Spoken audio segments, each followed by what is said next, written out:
Import your black screen. And now click on text and write what you want. Now select the fonts and click to export. Now back to edit and import the recent clip and delete the first clip.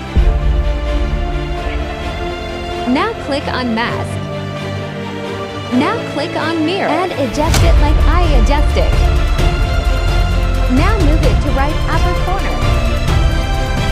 No add keyframe.